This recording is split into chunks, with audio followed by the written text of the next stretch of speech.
வணக்கம். இந்த காணொளியில் நாம் பார்க்க இருப்பது அரசியலமைப்பு சபை. இந்த அரசியலமைப்பு சபை தான் நம்ம இப்போ இருக்கக்கூடிய அரசியலமைப்பை உருவாக்கின சபை அப்படிங்கிறது நம்ம எல்லாருக்கும் தெரிஞ்சது.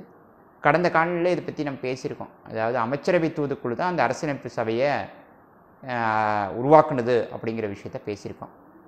ஆயினும் அமைச்சரவை தூதுக்குழு சொன்னதோடே இந்த சபை உருவாயிட்டுதா அப்படின்னு கேட்டால் அது அப்படி இல்லை. இதுக்குன்னு ஒரு வரலாற்று பின்னணி இருக்குது. அந்த வரலாற்று பின்னணியை தெரிஞ்சுக்கிட்டோம்னா கொஞ்சம் நல்லாயிருக்கும். குறிப்பாக இந்த வரலாற்றை பார்க்கும்பொழுது 1920ஆம் ஆண்டு வாக்கில் மகாத்மா காந்தி என்ன பண்ணுறாருனா இந்த தன்னாட்சியை பற்றி பேசுகிறார். தன்னாட்சியை பற்றி பேசும்போது அவர் என்ன சொல்கிறாருன்னா, தன்னாட்சி எப்படி உருவாக்கப்படணும் அப்படிங்கும்போது சுதந்திரமான முறையில் யாருடைய தலையீடும் இல்லாமல் இந்த தன்னாட்சியானது உருவாக்கப்பட வேண்டும், அதற்கென சட்டங்கள் உருவாக்கப்பட வேண்டும் சொல்கிறார்.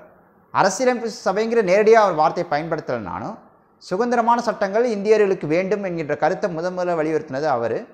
அதன் பிறகு பார்த்திங்கன்னா 1934 கம்யூனிஸ்ட் தலைவர் ஒருவர் எம்என் ராய் அவர் தான் முதல்ல இந்தியாவில் அரசியலமைப்பு சபை ஒன்று வேண்டும் அப்படிங்கிற கருத்தை உருவாக்கினார். அதன் பிறகு 1938 ஜவஹர்லால் நேரு இந்த கருத்தை வழிமொழிகிறார். அந்த சபை எப்படி இருக்கணும், குறிப்பாக மக்களால் தேர்ந்தெடுக்கப்பட்டிருக்கணும் அந்த சபை தான் அரசியலமைப்பை உருவாக்கணும் அப்படின்னு சொல்லி அவர் சொல்கிறார். ஆனால் ஆரம்ப காலகட்டத்தில் பிரிட்டிஷ் அரசாங்கம் இந்த கருத்தை நிர்தாட்சியமாக நிராகரித்தாங்க. ஆனால் அதே சமயத்தில் 1940 இந்த ஆகஸ்ட் பரிந்துரைன்னு ஒன்று நம்ம கடந்த காணொலியில் பேசினோம். அதில் முதல்ல கொள்கை அடிப்படையில் ஏற்றுக்கிறாங்க. சரி, உங்களுக்கு வேணால் ஒரு அரசியலமைப்பு சபையை நாங்கள் உருவாக்குறோம் அப்படிங்கிற அடிப்படையில், கொள்கை அடிப்படையில் அதுவும் போர் முடிஞ்சதுக்கப்புறம் சிந்திக்கலாம் அப்படின்னாங்க. அதன் பிறகு 1942 வந்த கிரிப்ஸ் தூதுக்குழு ஒரு திட்டவட்டமான செய்தி சொன்னாங்க. நிச்சயமாக அரசியலமைப்பு சபையை உருவாக்குறோம், அந்த அரசியலமைப்பு சபையில் பெரும்பான்மையில் இந்தியர்கள் தான் இருப்பார்கள், அவர்கள் தங்களுக்கு வேண்டிய அரசியலமைப்பை உருவாக்கி கொள்ளலாம் என்ற போன்ற நம்பிக்கையான கருத்துக்களை முன்வைத்தார்கள். இருந்தாலும் மகாத்மா காந்தி அப்போது கேட்டது பூரண சுதந்திரம் தான். அது இல்லைங்கிறதுனால கிரிப்ஸ் தூதுக்குழுவை நிராகரித்தாங்க. அதோடைய விளைவு மகாத்மா காந்தி வெள்ளையனே வெளியேறு இயக்கத்தை துவங்கினாருங்கிறத நம்ம பார்த்துருக்கோம். அதன் பிறகு பார்த்திங்கன்னா 1945 வேவல் இதே கருத்தை சொல்லி சிம்லா மாநாடு கூட்டுறாரு. அங்கேயும் விவாதிக்கப்படுது. இருந்தாலும் கருத்துருற்றுமை ஏற்படாதனால அதை பற்றி ஒரு முடிவான முடிவுக்குள்ளே வர முடியலை. அதன் பிறகு தான் அட்லி பிரதமரான பிறகு, இங்கிலாந்துடைய பிரதமரான பிறகு அவர் கேபினட் மினிஸ்டரை அனுப்பி அவர்கள் அந்த அமைச்சரவை தூதுக்குழு இந்திய தலைவர்களோட கலந்துரையாடி இறுதியாக அவர்கள் இந்த அரசியலமைப்பு சபை அப்படிங்கிற அமைப்பை உருவாக்குவதற்கான வழிமுறைகளை அவர்கள் கொடுக்கிறார்கள். இவர்கள் கொடுத்த வழிமுறையின்படி தான் அந்த அரசியலமைப்பு சபையானது உருவாக்கப்பட்டது அப்படிங்கிறத பார்க்குறோம். இவர்கள் என்ன மாதிரியான வழிமுறைகளை கொடுத்துருந்தாங்கன்னா, அரசியலமைப்பு சபையை எப்படி உருவாக்கணும் அப்படின்னா, தேர்தல் மூலம் உருவாக்கலாமா, மக்கள் வாக்களிக்கலாமா அப்படி சொல்லி ஒரு கேள்வி வந்தது. மக்கள் வாக்களிப்பது என்பது சாத்தியப்படாது. ஆனால் அதே சமயத்தில் தேர்தல் அறிமுகப்படுத்தலாம், தேர்தல் மூலமாகவும் உறுப்பினர்கள் தேர்ந்தெடுக்கப்படலாம், சில உறுப்பினர்கள் நியமன உறுப்பினர்களாக தேர்ந்தெடுக்கப்படலாம்னு சொல்லி அந்த அமைச்சரவை தூதுக்குழு அறிவிச்சது. அது எப்படி அப்படின்னு கேட்டால், பிரிட்டிஷ் மாகாணத்தில் உள்ள உறுப்பினர்கள் அனைவரும் அந்த மாகாண சட்டமன்ற உறுப்பினர்கள் மூலமாக தேர்தலின் மூலமாக அரசியலமைப்பு சபைக்கு தேர்ந்தெடுக்கப்படலாம் அப்படிங்கிறதும், அதே சமயத்தில் இந்தியாவில் இருந்த சமஸ்தான அரசுகள் அவர்கள் தங்களுடைய உறுப்பினர்கள் நியமிக்கலாம் அரசியலமைப்பு சபைக்கு என்கின்ற கருத்தும் முன்மொழியப்பட்டது. அதன் அடிப்படையில் தேர்தலும் இருந்தது, நியமன உறுப்பினர்களும் இருந்தார்கள் என்கின்ற ஒரு விஷயத்தை நம்ம தெரிஞ்சுக்கணும். சரி, அப்படின்னா எவ்வளோ உறுப்பினர்கள் தேர்ந்தெடுக்கப்பட்டார்கள் அப்படின்னா, அந்த அமைச்சரவை தூதுக்குழு என்ன சொன்னால் 10 லட்சம் பேருக்கு ஒரு உறுப்பினர், 10 லட்சம் மக்கள் தொகைக்கு ஒரு உறுப்பினர் அமைச்சர் அந்த அரசியலமைப்பு சபைக்கு என்ற அடிப்படையில் அந்த முறை உருவாக்கப்பட்டது. அதன்படி அவங்க என்ன செஞ்சுருந்தாங்கன்னு கேட்டால், மொத்தமாக 389 பேர் இந்த அரசியலமைப்பு சபைக்காக தேர்ந்தெடுக்கப்பட்டார்கள் அப்படிங்கிறத பார்க்கலாம். இந்த 389 பேருங்கிறது பிரிக்கப்படாத இந்தியாவுக்கான மொத்த உறுப்பினர்கள், இப்போ உள்ள பாகிஸ்தான், பங்களாதேஷ் இதெல்லாம் சேர்த்து தான். சரி, இந்த உறுப்பினர்கள் எவ்வாறு தேர்ந்தெடுக்கப்படுகிறார்கள் அப்படின்னு கேட்டால், இந்த உறுப்பினர்களில் 93 பேர் சமஸ்தானங்களில் இருந்தும் மீதி உள்ள 296 பேர் எங்கேருந்து கேட்டிங்கன்னா பிரிட்டிஷ் இந்தியாவில் இருந்தும், அதாவது பிரிட்டிஷ் சமஸ்தான, பிரிட்டிஷ் அந்த ப்ராவின்ஸஸ் சொல்கிறோம்ல, மாகாணம், அதிலிருந்தும் தேர்ந்தெடுக்கப்படுவார்கள் என்று அறிவிக்கப்பட்டது. அந்த சமஸ்தானங்களிலும் தேர்ந்தெடுக்கப்படுறத அந்த ராஜாவுடைய விருப்பம், யாரை வேணாலும் நியமிக்கலாம். அதில் பிரிட்டிஷ் அரசாங்கம் எதுவும் தலையிடாது. ஆனால் பிரிட்டிஷ் மாகாணம் 11 மாகாணம் இருக்குல்வா, அதிலேருந்து தேர்ந்தெடுக்கக்கூடிய உறுப்பினர்களை எப்படி தேர்ந்தெடுக்கிறன்னு முடிவு பண்ணாங்க. அதன்படி அவங்க என்ன பண்ணாங்கன்னா, பிரிட்டிஷ் மாகாணங்கள் 11 மாகாணங்களில் 292 பேரும், மீதி என்னென்னு கேட்டிங்கன்னா கமிஷனர், சீஃப் கமிஷனர் ப்ராவின்ஸ் அப்படின்னு இருந்து அதில் ஒரு 4 பேர் தேர்ந்தெடுக்கப்பட்டாங்க. சீஃப் கமிஷனர் ப்ராவின்ஸ்னால் என்னன்னு ஒரு டவுட் வரும். சீஃப் கமிஷனர் ப்ராவின்ஸ்னால் வேறு ஒன்றும் கிடையாது. இப்போ நம்ம யூனியன் பிரதேசங்கள் சொல்கிறோம்ல, யூனியன் டெரிட்டரி, அதே மாதிரி அப்போதைக்கு இருந்தால் சீஃப் கமிஷனர் ப்ராவின்ஸு. அது என்னென்னு கேட்டிங்கன்னா டெல்லி, ஆஜ்மீர், கூர்க், பல்ஜிஸ்தான், இந்த மாதிரி 4 பகுதிகள் வந்து இங்கேருந்து வந்து ஒவ்வொரு உறுப்பினர்கள் அனுப்பப்படலாம் அப்படின்னு சொல்லப்பட்டது. மீதி உள்ள 292 பேர் வந்து மாகாணங்கள்லேருந்து தேர்ந்தெடுத்து அனுப்பப்படலாம் சொல்லப்பட்டது. சரி, இந்த மாகாணங்களில் தேர்ந்தெடுக்கப்பட்ட உறுப்பினர்கள் வந்து இடஒதுக்கீடு அடிப்படையில் தேர்ந்தெடுக்கப்பட்டார்கள். இடஒதுக்கீடு எப்படி? முஸ்லீம்கள், சீக்கியர்கள் இவர்கள் 2 பேரும் இடஒதுக்கீடு அடிப்படையிலும், மற்ற பிரிவினர் அனைவரும் பொது பிரிவின் கீழே, பொது பட்டியல் கீழே வருவாங்க. அந்த பொது பட்டியலில் பார்த்தீங்கன்னா இந்துக்கள் இருப்பாங்க, கிறிஸ்தவர்கள் இருப்பாங்க, மற்றவங்கலாம் எல்லாம் இருப்பாங்க. அப்படி இந்த 3 வகையாக தான் பிரிக்கப்பட்டது. பொதுப்பட்டியல், முஸ்லீம்களுக்கான இடஒதுக்கீடு, சீக்கியர்களுக்கான இடஒதுக்கீடு, இந்த 3 பகுதியாக பிரிக்கப்பட்டது. அப்படி பார்க்கும்போது இந்த அரசியலமைப்புக்கான சபைக்கான தேர்தல் நடைபெற்றது. இந்த தேர்தலின்படி காங்கிரஸுக்கு வந்து மொத்தம் 208 பேர் தேர்ந்தெடுக்கப்பட்டார்கள் காங்கிரஸ் உறுப்பினராக. முஸ்லீம் லீக் உறுப்பினராக மொத்தம் 73 பேர் தேர்ந்தெடுக்கப்பட்டதை பார்க்குறோம். மற்றவர்கள் 15 பேர் தேர்ந்தெடுக்கப்பட்டார்கள் அப்படிங்கிற ஒரு செய்தியும் பார்க்குறோம்.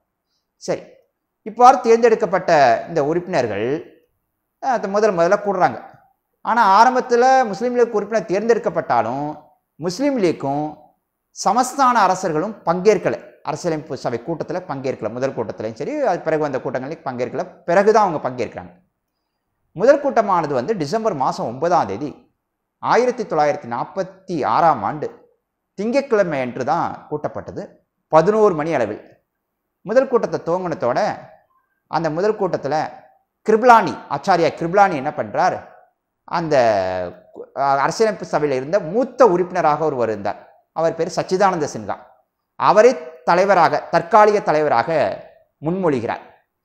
இது இந்த தற்காலிக தலைவராக மூத்தவரை முன்மொழியக்கூடிய முறை வந்து பிரெஞ்சு நடைமுறையில் உள்ள ஒரு ஒரு ஒரு ஒரு ஒரு விதமான நடைமுறை. அதை பிரெஞ்சு ப்ராக்டிஸ்னே அதுக்கு பேர் சொல்லுவாங்க.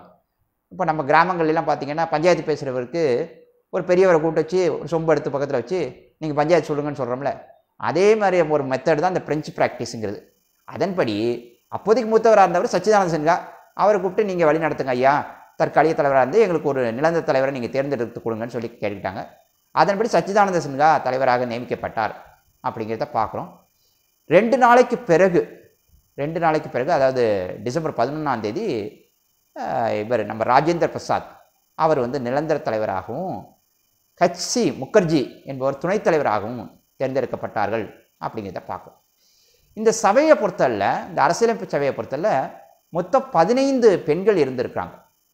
அதில் வந்து பார்த்திங்கன்னா அம்மு சாமிநாதன், விஜயலட்சுமி பண்டிட், சரோஜினி நாயுடு அவர்கள்லாம் இருந்திருக்காங்க. ஒரு முஸ்லீம் பெண் இருந்திருக்காங்க, பேகம் ரசூல் அப்படிங்கிறவங்க பேர், அவங்களும் இருந்திருக்காங்க. மொத்தம் 15 பேர் பெண்கள் இருந்திருக்காங்க அப்படிங்கிற ஒரு செய்தியை நம்ம இங்கே அடிப்படையில் புரிஞ்சுக்கணும்.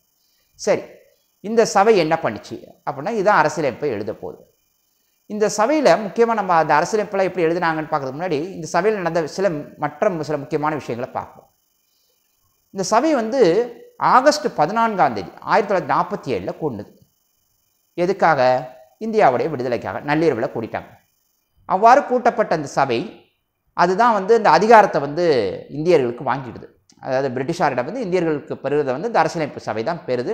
நாடாளுமன்றம், மைய நாடாளுமன்றத்தில் நிகழ்வு நடக்குது. சரியா? அப்படி இந்த சபை பெற்ற பிறகு என்னென்னா, இந்த சபையில் ஒரு 3 முக்கியமான மாற்றங்கள் ஏற்படுது.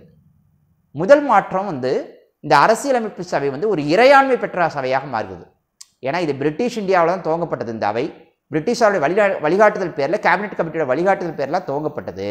ஆனால் ஆகஸ்ட் 15 அல்லது ஆகஸ்ட் 14 நள்ளிரவிலிருந்து இது ஒரு இறையாண்மை சோவரின் பெற்ற ஒரு சபையாக மாறுகிறது. இது முதல் விஷயம். ரெண்டாவது, இந்த சபையினுடைய உறுப்பினர்கள் குறைக்கப்படுகிறார்கள், எண்ணிக்கை குறையுது. ஏன்னா வந்து இது வந்து நான் முன்னாடியே சொல்லியிருக்கேன், அதாவது இந்தியா, பாகிஸ்தான் எல்லாருக்கும் சேர்ந்த உறுப்பினர்கள். இப்பொழுது அதனுடைய உறுப்பினர்கள் வந்து குறைக்கப்படுது. அதன்படி 299 உறுப்பினர்களாக இப்போதைக்கு இந்த சபையினுடைய உறுப்பினராக நியமிக்கப்படுகிறார்கள் இருக்கிறார்கள் அப்படிங்கிறத பார்க்குறோம். முன்னாடி உள்ள அந்த பாகிஸ்தானில் இருந்தவங்க, பங்களாதேஷில் இருந்தவங்க எல்லாரையும் அவங்களெல்லாம் அவங்க நாட்டுக்கு அனுப்பிச்சுட்டாச்சு.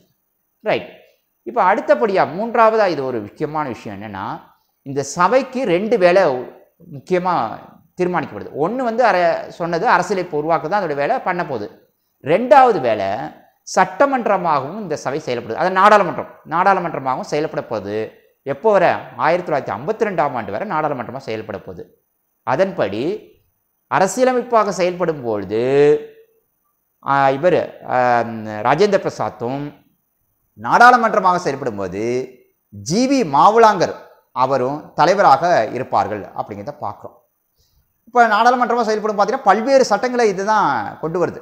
எந்த சபை? இந்த அரசியலமைப்பு சபையாக இருக்கக்கூடிய நாடாளுமன்றம் 1952 வரை உள்ள பல சட்டங்கள். இப்போ பார்த்தீங்கன்னா ஃபேக்ட்ரி ஆக்ட்னு ஒரு ஆக்ட் 1948 வந்தது. மினிமம் வேஜஸ் ஆக்ட் வந்தது. அதேமாதிரி பார்த்திங்கன்னு சொன்னால் முதல் சட்ட திருத்தமே இந்த காலகட்டத்தில் வந்தது. இது எல்லாத்தையும் செஞ்சது என்னன்னா தற்காலிக பாராளுமன்றம். எது தற்காலிக பாராளுமன்றங்கிறது வேற ஒன்றும் அரசியலமைப்பு சபை தான். அதை தான் தற்காலிக பாராளுமன்றமாக செயல்படுது அப்படிங்கிறத பார்க்குறோம். ரைட். இப்படி இந்த 2 வேலைகள் இதற்கு கொடுக்கப்பட்டதை பார்க்குறோம். நவம்பர் 26, 1949 இந்த சபை தன்னுடைய அரசியலமைப்பை முழுமையாக எழுதி முடித்து அதை வந்து ஏற்றுக்கிறாங்க. அவ்வளோதான், இது முடிஞ்சு. இதனோட ஏறத்தாழ இந்த அரசியலமைப்பு சபையுடைய பணிகள் கிட்டத்தட்ட முடிஞ்சுன்னு சொல்லலாம். ஆனாலும் கூட நாடாளுமன்றத்துடைய பணிகள் தொடருது அப்படிங்கிறதையும் பார்க்குறோம். சரியா? இந்த சபையில் இன்னும் சில கூடுதலான சில வேலைகள்லாம் பண்ணாங்க. என்ன பண்ணாங்கன்னா, சில வேலைகள் முக்கியமாக வந்து இந்தியா வந்து காமன்வெல்த்தோட சேர்வதற்கு அனுமதிச்சாங்க. மே மாதம் 1949 இந்தியா வந்து காமன்வெல்த்துடைய பகுதி அங்கம் அப்படின்னு சொல்லி அறிவித்தாங்க. அது அறிவித்தது வந்து இந்த சபை தான் அப்படிங்கிறத பார்க்குறோம். அதே மாதிரி இந்த மூவர்ண கொடி இருக்கல்லவா, அந்த மூவர்ண கொடியை சட்டப்படியாக அங்கீகரித்தது வந்து இந்த சபை தான். எப்போன்னா ஜூலை 22, 1947ஆம் ஆண்டு. அதே மாதிரி இந்த சபை தான் நம்மளுடைய தேசிய கீதத்தையும் சரி, நம்மளுடைய தேசிய பாடலையும் சரி ஜனவரி மாதம் 24ஆம் தேதி 1950ஆம் ஆண்டு அங்கீகரிச்சது. அதே நாளில் தான் ராஜேந்திர பிரசாத் இந்தியாவுடைய முதல் ஜனாதிபதியாகவும் பொறுப்பேற்றுக் கொள்கிறார் என்கின்ற செய்தியும் நாம் பார்க்குறோம். அத்தகைய முக்கியத்துவம் வாய்ந்த இந்த சபை, குறிப்பாக அரசியலமைப்பு சபை எவ்வாறு செயல்பட்டது, எவ்வாறு அரசியலமைப்பு உருவாக்குனது அப்படிங்கிறத குறித்தனா நம்ம வருகின்ற காணொளியில் நாம் சிந்திப்போம்.